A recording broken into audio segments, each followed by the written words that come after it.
రాకముందు జీవితం గురుతైన లేదని, నిన్ను కలుసుకున్న క్షణం నన్ను వదిలిపోనని, ప్రతి ఘడియా జన్మగా నే గడుపుతున్నానని,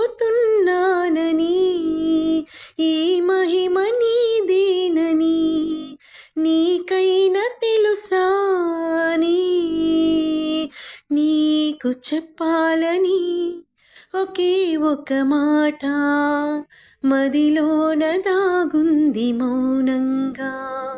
ఒకే ఒక మాట పెదవో పలినంత తీయంగా. నా పేరు నీ ప్రేమని, నా దారి నీ వలపని, నా చూపు నీ నవ్వని, నా ఊపిరి నువ్వని నీకు చెప్పాలని.